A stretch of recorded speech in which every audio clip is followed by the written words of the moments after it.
Hello students, यदि आपने हमारे चैनल को सब्सक्राइब नहीं किया है तो सब्सक्राइब कर लें एवं बेल आइकन को ज़रूर प्रेस करें। Good morning students, online TSP में आपका बहुत बहुत स्वागत है। आज हम लोग इस वीडियो में 12th के एनसीईआरटी एक्सरसाइज 6.1 का क्वेश्चन नंबर 10 से लेकर आपको 18 तक का आपको हम सलूशन कराएंगे। पिछले वीडियो में हमने आपको 1 से लेकर 9 तक का प्रश्न का सलूशन हम आपको दिए थे। उम्मीद है कि वो वीडियो आप ज़रूर देखे होंगे और आपको अच्छे से समझ में आ गया होगा और आप सभी क्वेश्चन को अच्छे से सॉल्व कर लिए होंगे। तो चलते हम लोग स्टार्ट करते हैं। अगर आप चैनल पर नए हैं तो चैनल को ज़रूर सब्सक्राइब करेंगे। तो प्रश्न पढ़ते हैं हम लोग कि एक 5 मीटर लंबी सीढ़ी दीवार के सहारे झुकी है। सीढ़ी के नीचे का सिरा जमीन के अनुदिश दीवार से दूर 2 सेंटीमीटर पर सेकेंड की दर से खींचा जाता है। तो दीवार पर इसकी ऊंचाई किस दर से घट रही है जबकि सीढ़ी के नीचे का सिरा दीवार से 4 मीटर दूर है। आपको लग रहा होगा कि प्रश्न बहुत बड़ा है, तो घबराने की कोई ज़रूरत नहीं। देखिए, अभी बस 2 मिनट में हम आपको ये सलूशन देंगे और आपको 100% दिमाग में एडजस्ट हो जाएगा। तो वीडियो को ज़रूर अंत तक देखिएगा क्योंकि इसमें बहुत सारे इंपॉर्टेंट प्रश्न भी है।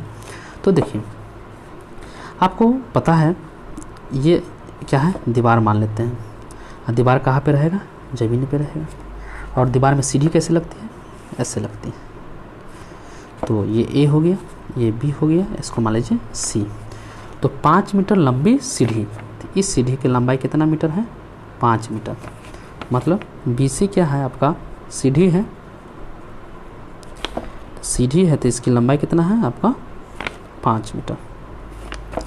अब क्या करता है ना कि सीढ़ी के नीचे का सिरा, तो ये वाला भाग सीढ़ी का ऊपर से ऊपरी सिरा हो गया, ये नीचे वाला सिरा हो गया।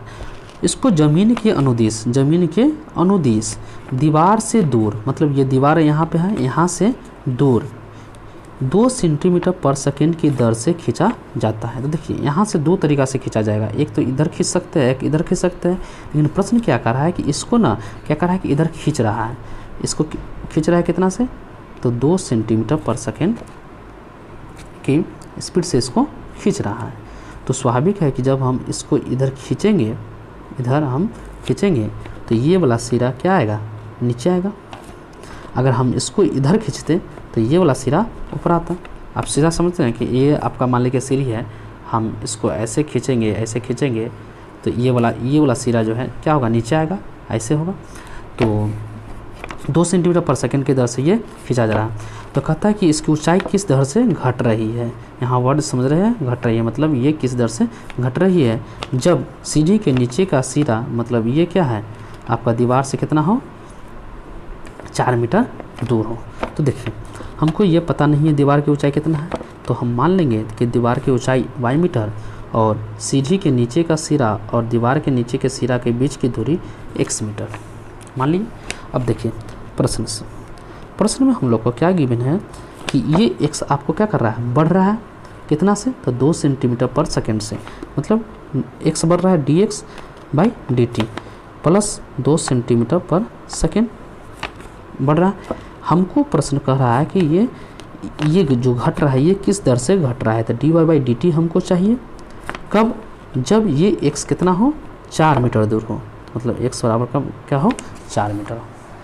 तो उम्मीद है कि प्रश्न आपको समझ में आ गया होगा। अब इसका हम लोग सलूशन देखते हैं। देखिए, इसका सलूशन देखते हैं तो ध्यान से देखिएगा। हम लोग एक रिलेशन निकालेंगे। ये एक समकोण त्रिभुज बना, तो त्रिभुज ABC में ध्यान से देखिए, ये आपका क्या है? समकोण त्रिभुज है।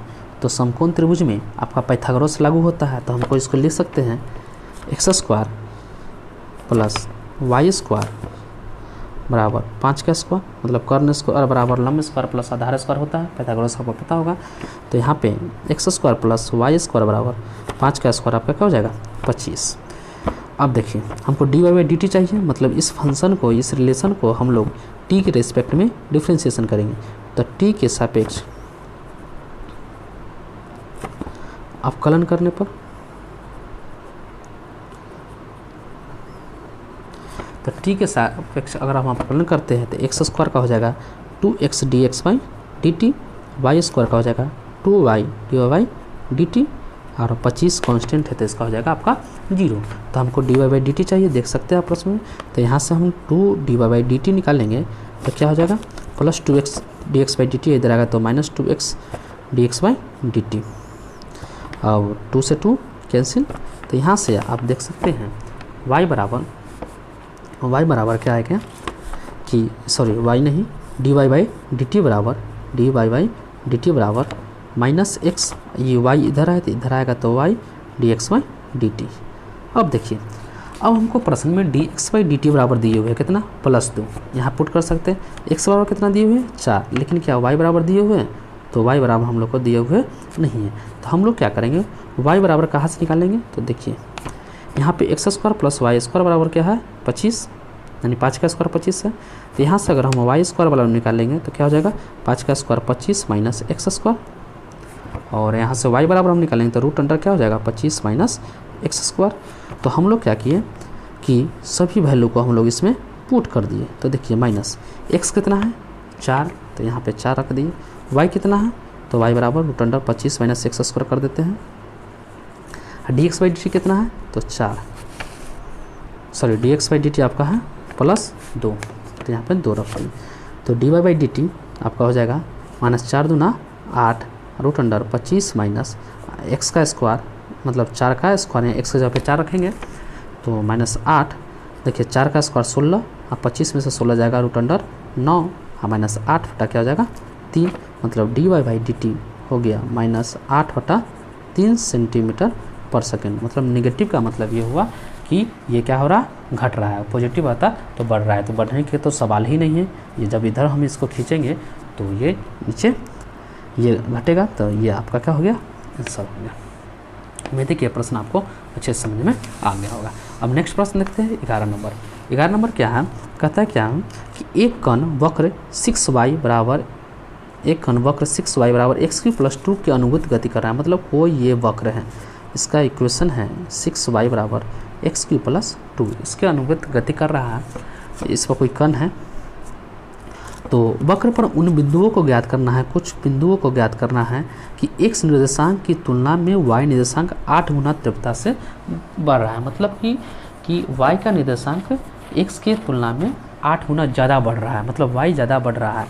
तो इसका सलूशन हम लोग देखते हैं। तो देखिए प्रश्न से यहाँ पे क्या कर रहा है कि x निर्देशांक की तुलना में y निर्देशांक 8 गुना तीव्रता से बदलना है, तो मतलब y बढ़ रहा है, तो dy/dt कितना गुना से 8 गुना से किससे बदल रहा है, तो x निर्देशांक की तुलना में, तो dx/dt। इसको इक्वेशन 1 मान लेंगे, इसका इक्वेशन 1 मान लेंगे।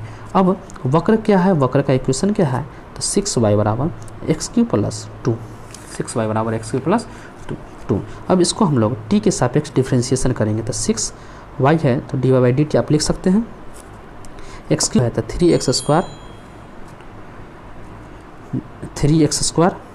dx/dt +2 है, तो यहाँ इसका डिफ्रेंशिएशन 0।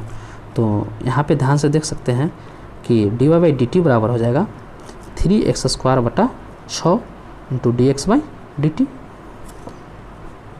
समीकरण इसको 2 मान लीजिए। अब समीकरण 1 तथा 2 से, समीकरण 1 तथा 2 से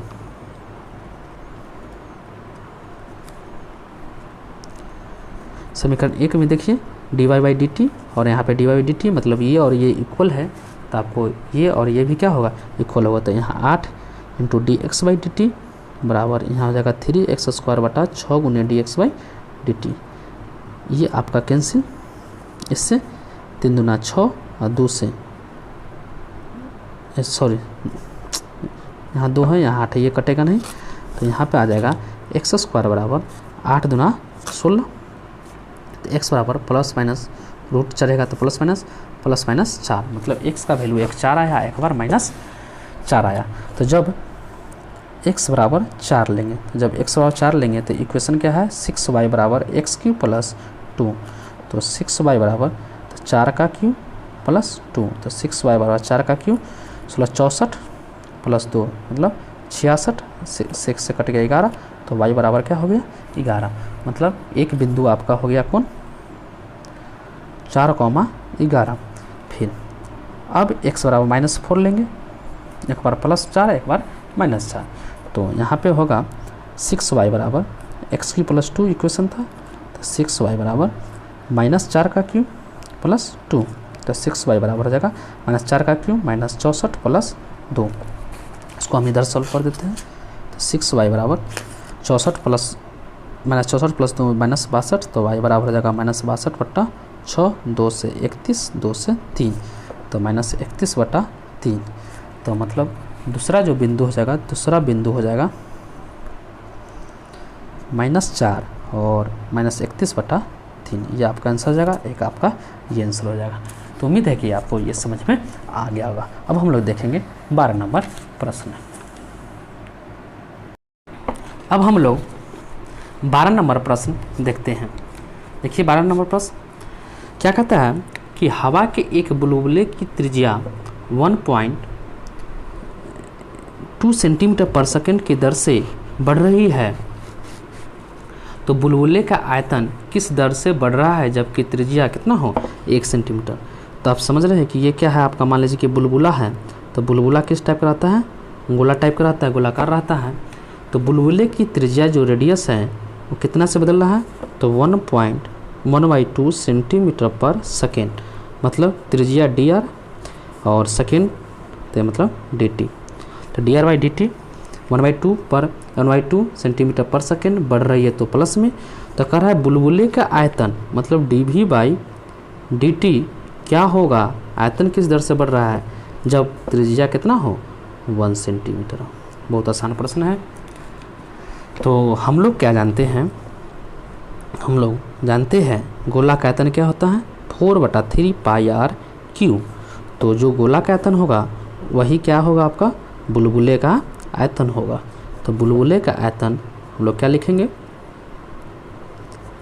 4/3 πr³। तो बुलबुले का आयतन भी 4/3 πr³। अब यहाँ पे हम लोग क्या करेंगे, differentiation with respect to T के सापेक्ष अवकलन करने पर, क्योंकि यहाँ dv/dt पूछ रहा है, तो v है तो dv/dt। अब देखिए यहाँ पे 4/3 पाई आपका क्या है कांस्टेंट है, तो इसको बाहर कर दिए, r³ का हो जाएगा 3r² dr/dt, क्योंकि t के रिस्पेक्ट में कर रहे हैं, r के रिस्पेक्ट में करते तो 3r² रहता। इसमें तो अब आपको कन्फ्यूजन नहीं होना चाहिए। अब देखिए dv/dt 4/3 पाई 3r² और dr/dt आपको प्रश्न में दिया हुआ है 1/2 सेंटीमीटर पर सेकेंड, तो 1/2 रख दिए। अब देखिए 2 दूना 4 कट गया, 3 से 3 कट गया, तो यह आप आ गया 2 पाई r² dv/dt।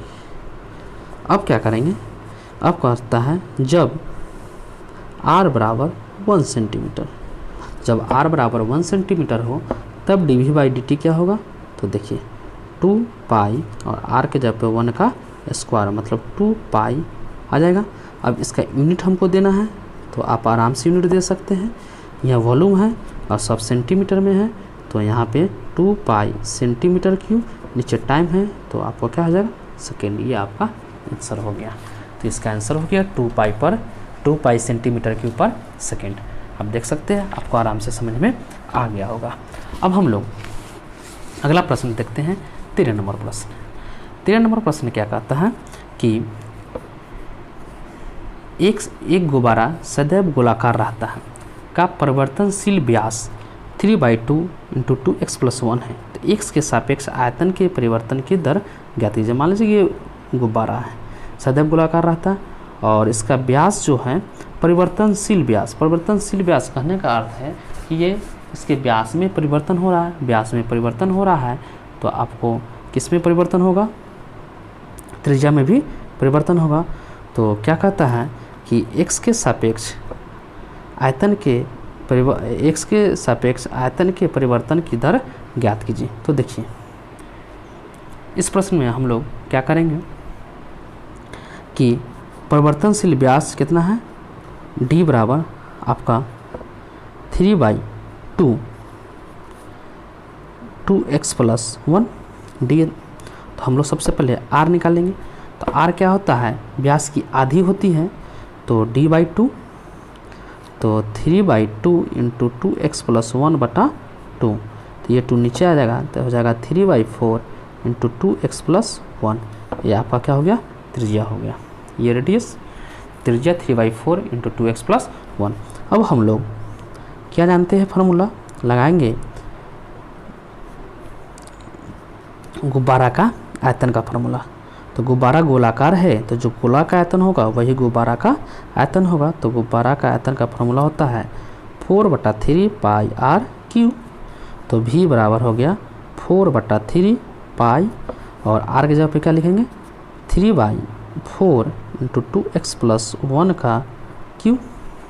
देख सकते हैं कि यहाँ पे r था, तो ये पूरा हो गया r, क्यू तो q। तो देखिए v 4/3 पाई, अब 3 का क्यू यहाँ पे हो जाएगा 27, और 4 का क्यू आपका हो जाएगा 64 इंटू 2x + 1 का क्यू।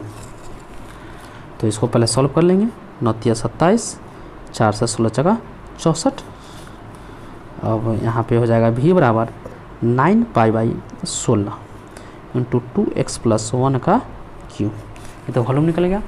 अब क्या कहता है कि यहाँ पे देखिए x के सापेक्ष आयतन के परिवर्तन की दर ज्ञात कीजिए। तो आराम से, यानी हमको क्या चाहिए, x के सापेक्ष आयतन, यानी dv किसके सापेक्ष, x, तो dv/dx हमको चाहिए। dv क्या चाहिए, dx चाहिए। तो देखिए, तो यहाँ पे लिखेंगे x के सापेक्ष अवकलन करने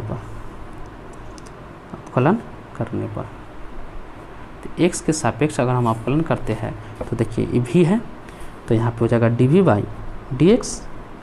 9π/16 क्या है आपका कांस्टेंट है, तो ये तो आपका बाहर निकल जाएगा।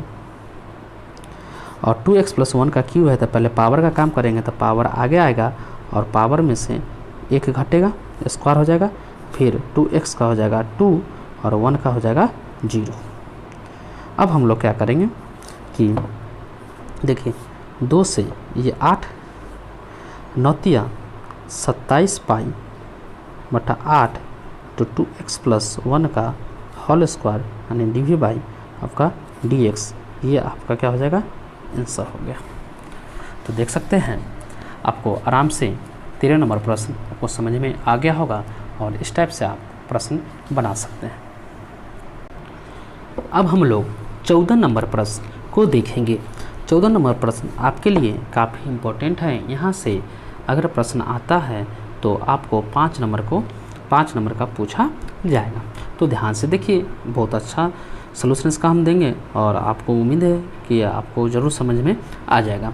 तो क्या कहता है, एक पाइप से रेत 12 सेंटीमीटर/सेकंड की दर से गिर रही है। गिरती रेत जमीन पर एक ऐसा शंकु बनाती है कि जिसकी ऊंचाई सदैव आधार की त्रिज्या का 6वां भाग है। तो रेत से बने के शंकु की ऊंचाई किस दर से बढ़ रही है, जबकि ऊंचाई 4 सेंटीमीटर है। तो देखिए, आपको क्वेश्चन अभी समझ में नहीं होगा। अब देखिए क्वेश्चन को समझने का प्रयास कीजिए। देखिए, एक पाइप है, समझ लीजिए, ये आपका क्या है, पाइप समझ लीजिए। इस पाइप से क्या होता है ना कि रेत गिर रहा है। इस पाइप से क्या होता है, रेत गिर रहा है। कितना से, तो 12 सेंटीमीटर/सेकंड की रेत से गिर रहा है। मतलब 1 सेकंड में 12 सेंटीमीटर यहाँ से रेत गिर रहा है। और जैसे जैसे रेत गिर रहा है तो नीचे क्या होता है, आपको पता है कि रेत गिरेगा तो ऐसे ढेर लगेगा, ऐसे क्या होगा, ढेर लगते जाएगा। तो रेत गिर रहा है और ये आपका क्या हो रहा है, ढेर लग रहा है। ऊपर से रेत गिर रहा, तो स्वाभाविक है कि यहाँ से रेत गिरेगा तो ये ढेर लगेगा, तो इसकी हाइट जो है आपको क्या होगा, बढ़ते जाएगी, इसका हाइट बढ़ती जाएगी। तो कहता है कि 12 सेंटीमीटर/सेकंड से गिर रही है। गिरती रेत ज़मीन पर एक ऐसा शंकु बनाती है। देखिए, शंकु आप जानते हैं ना, शंकु इस टाइप का ये शंकु होता है। तो ढेर भी इसी टाइप का शंकु के टाइप का बनाती है, जिसकी ऊंचाई जो हाइट है सदैव त्रिज्या का 6वां भाग है। मतलब जो देखिए, इसका सोल्यूशन हम लोग करेंगे साथ साथ। हाइट जो है, h जो है, त्रिज्या r का 6वां भाग है। ठीक, तो रेत से बने शंकु की ऊंचाई किस दर से बढ़ रही है, मतलब शंकु की ऊंचाई h जो है यह हाइट होता है शंकु के। यहाँ पे मान लीजिए कि ये रेडियस है, इसमें गोलाकार है, ये इस टाइप का है ये यहाँ पे। तो dh/dt इस किस दर से बढ़ रहा है जबकि ऊंचाई कितना हो, 4 सेंटीमीटर हो। ये आपका क्या है, प्रश्न है। उम्मीद है कि प्रश्न आपको अच्छे से समझ में आ गया होगा, क्योंकि जब तक आप प्रश्न अच्छे से नहीं समझेंगे तब तक उसका सलूशन आप अच्छे से समझ नहीं सकते हैं। तो ध्यान से देखिए। अब देखिए 12 सेंटीमीटर क्यूब पर सेकंड से दर से गिर रहा है, मतलब 1 सेकंड में 12 सेंटीमीटर क्यूब रेत गिर रहा है। तो जितना रेत यहाँ से निकल रहा है वही रेत, तो उतना ही रेत इस पर आ रहा है। तो 1 सेकंड में इस पर कितना गिर रहा है, 12 सेंटीमीटर क्यूब पर सेकंड गिर रहा है। मतलब बेलन का शंकु का जो आयतन है ये कितना से बढ़ रहा है, इसका भी आयतन 12 सेंटीमीटर क्यूब पर सेकेंड की दर से बढ़ रहा है। मतलब आयतन dV/dt आयतन में चेंजिंग कितना हो रहा है, तो 12 सेंटीमीटर क्यूब पर सेकेंड से। तो हमको चाहिए dH/dt। तो किसके आयतन में परिवर्तन हो रहा है, तो शंकु के आयतन में। तो हम लोग जानते हैं शंकु का आयतन का फॉर्मूला क्या होता है। शंकु का आयतन का फॉर्मूला 1/3 पाई r स्क्वायर h। तो v बराबर 1/3 पाई। अब देखिए हमको dH/dt चाहिए। तो यहाँ से हम लोग क्या करते हैं, r स्क्वायर है तो h बराबर r/6। h बराबर जब r/6 है तो यहाँ से आप देख सकते हैं r बराबर क्या होगा, 6h। तो r की जगह पे 6h रख सकते हैं का स्क्वायर गुने क्या h। तो v बराबर हो गया 1/3 पाई 6 का स्क्वायर 36 और ये h स्क्वायर गुने h। तो 3 से 12, तो v बराबर 12 पाई इंटू h3। आप देख सकते हैं यहाँ से क्या किए, h बराबर r/6 है तो r बराबर 6h हो जाएगा, क्रॉस गुना करेंगे। अब देखिए dV/dt दिया हुआ है और dH/dt हमको निकालना है, मतलब डिफ्रेंशिएशन किसके रेस्पेक्ट में करना है, t के। तो लिखेंगे differentiation with respect to t, differentiation with respect to t। तो t के रेस्पेक्ट में हम करते हैं डिफ्रेंशिएशन। तो ध्यान से देखिए यहाँ भी है तो dV/dt, ये 12 पाई आपका कांस्टेंट है, h³ है तो इसका हो जाएगा 3h स्क्वायर, t के रेस्पेक्ट में है तो dH/dt लिखेंगे।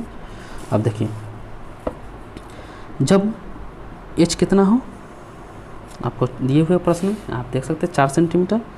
तो जब h बराबर 4 सेंटीमीटर हो तो देखिए तो dV/dt तो 12 पाई 3h स्क्वायर के जगह पे हम क्या लिख सकते हैं, कितना, 4 का स्क्वायर तो 4 गुने 4 और dH/dt।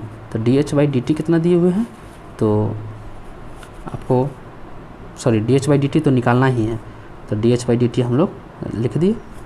अब देखिए अब यहाँ पे dV/dt हम लोग को गिवन है, dV/dt कितना है 12 सेंटीमीटर क्यूब पर सेकेंड। तो dV/dt 12 लिख दिए। तो यहाँ पे 12 पाई गुने 4 में 4 से 16, 16 48 गुने dH/dt। अब देखिए 12 से 12 कट गया, तो यहाँ से dH/dt क्या निकलेगा, 48 में पाई से गुना कर 48 पाई, उधर जाएगा तो 1/48 पाई। इसका यूनिट देंगे, h है तो हाइट और t है तो सेकेंड। ये आपका आंसर हो गया, यानी 1/48 पाई सेंटीमीटर पर सेकेंड की दर से उसका ऊंचाई क्या हो रहा है, बढ़ रहा है। तो आप देख सकते हैं। अब देखिए नेक्स्ट प्रश्न है आपका 15 नंबर प्रश्न। 15 नंबर प्रश्न क्या कहता है कि एक वस्तु की x इकाई के उत्पादन में संबंध कुल लागत Cx दिए हुए है 0.0073x³ minus 0.003x square plus 15x plus 4000। तो सीमांत लागत ज्ञात कीजिए जब 17 इकाइयों का उत्पादन किया होगा। मतलब जब x बराबर 17 हो तो इसका x बराबर जब 17 हो तो इसका सीमांत लागत ज्ञात कीजिए। तो इस टाइप के प्रश्न को हम लोग कैसे सॉल्व करेंगे, तो इसका जो कुल लागत है इसके इस x के फंक्शन के रूप में दिया हुआ, तो सीमांत लागत ज्ञात करने के लिए इसको हम लोग डिफ्रेंशिएशन करेंगे। तो इसको करेंगे differentiation with respect to x। तो सी एक्स बटा क्या हो जाएगा डी एक्स। तो इसको डिफ्रेंशिएशन करेंगे तो ये आ जाएगा आगे 0.007 एक्स स्क्वायर, फिर माइनस एक्स स्क्वायर है तो ये आ जाएगा 0.003 एक्स, 15 एक्स का 15 और 4000 का 0। अब जब x बराबर क्या होगा 17, x बराबर क्या 17, तो D C X by D X क्या हो जाएगा, तो 3 × 0.007 और x पे 17 का स्क्वायर माइनस 2.003 गुने आपका 17 प्लस 15। आपको इसको सॉल्व करना है। इसको जो सॉल्व करके जो आएगा यही आपका क्या कहलाएगा, सीमांत आय कहलाएगा। आप लोग सॉल्व कर लीजिएगा, क्योंकि सॉल्व हम करेंगे थोड़ा सा टाइम लगेगा, वीडियो लंबा हो जाएगा, इसलिए आप लोग ये सॉल्व कर सकते हैं। तो ये जो आएगा वही आपका क्या होगा, सीमांत आएगा और वही आपका आंसर हो जाएगा। अब हम लोग देखते हैं 16 नंबर प्रश्न। 16 नंबर प्रश्न भी इसी टाइप का है, आप आराम से बना सकते हैं। किसी उत्पाद की x इकाइयों के विक्रय से प्राप्त कुल लागत रुपये RX आपका दिया हुआ है 13x² प्लस 26x प्लस 15। तो क्या कहता है, सीमांत आय ज्ञात करना है जब x बराबर क्या है 7 हो, तो हमको सीमांत आय ज्ञात करना है। तो इसमें हम लोग क्या करेंगे, फिर इसको डिफ्रेंशिएशन करेंगे तो dRx बाई dx, तो यह आ जाएगा पावर आगे तो 13 दूना 26x, 26x का आपका 26 और 15 का 0। जब x बराबर कितना हो 7 हो, तो यहाँ पे हो जाएगा dRx बाई dx बराबर तो 26 गुने यहाँ पे 7 प्लस 26, तो हो जाएगा 7 चौक 42, 4 7 दूना 7 चौक 42, 4 7 दूना 14, 4 18 प्लस 26, 6 2 8 8 2 10, एक है 208 रुपया आपका सीमांत आय होगा। मतलब सीमांत आय हो गया आपका 208 रुपया। उम्मीद है कि यह प्रश्न आपका इसी टाइप से उसको पीछे वाला प्रश्न को 15 नंबर प्रश्न को सॉल्व कीजिएगा, जो आंसर जो आएगा वही आपका क्या हो जाएगा, आंसर हो जाएगा। आप 17 नंबर देखते हैं, इसमें 1-2 ऑब्जेक्टिव है, ये ऑब्जेक्टिव प्रश्न है। इसी टाइप का ऑब्जेक्टिव प्रश्न आपको एग्जाम में देखने को मिलेगा, तो ध्यान से देखिए। क्या कहता है 17 नंबर कि एक वृत्त की त्रिज्या r बराबर 6 सेंटीमीटर पर r के सापेक्ष वृत्त के r के सापेक्ष क्षेत्रफल में परिवर्तन की दर क्या है। आपका आंसर है 10 पाई, 12 पाई, 8 पाई, 11 पाई। तो ये प्रश्न तो आप आराम से बना सकते हैं। चलिए फिर हम बता देते हैं। देखिए, हम लोग वृत्त का क्षेत्रफल क्या जानते हैं, पाई r स्क्वायर, मतलब a बराबर क्या पाई r स्क्वायर। तो कितना पर निकालना है, r बराबर 6 सेंटीमीटर पर निकालना है। क्षेत्रफल में परिवर्तन की दर किसके सापेक्ष, r के सापेक्ष, तो dA बाई dr। तो देखिए इसको डिफ्रेंशिएशन करेंगे तो dA बाई dr बराबर हो जाएगा पाई और r स्क्वायर का डिफ्रेंशिएशन आपका 2r। जब r बराबर कितना 6 सेंटीमीटर, तो dA बाई dr बराबर हो जाएगा पाई इंटू 2 गुने 6, तो 6 दूना 12 पाई आपका क्या हो जाएगा, आंसर हो जाएगा। तो इससे ऑप्शन आपका कौन मिल रहा है, आपका ऑप्शन नंबर बी। तो 12 पाई इसका यूनिट देंगे तो एरिया है तो सेंटीमीटर स्क्वायर पर रेडियस है तो सेंटीमीटर। उम्मीद है कि प्रश्न आपको समझ में आ गया और इसी टाइप का प्रश्न आपको ऑब्जेक्टिव में देखने को मिलता है। अब हम लोग 18 नंबर प्रश्न देखते हैं। तो 18 नंबर प्रश्न भी बहुत आसान है।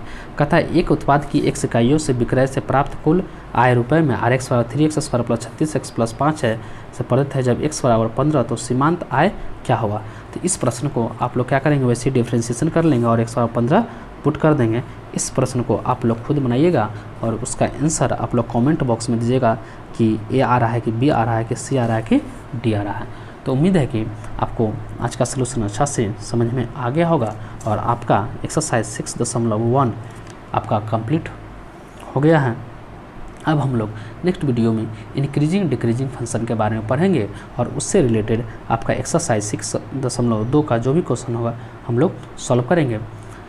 तो अगर आप चैनल पर नए हैं तो चैनल को जरूर सब्सक्राइब करेंगे और अधिक से अधिक स्टूडेंट में ज़रूर शेयर करेंगे। मिलते हैं नेक्स्ट वीडियो में, धन्यवाद।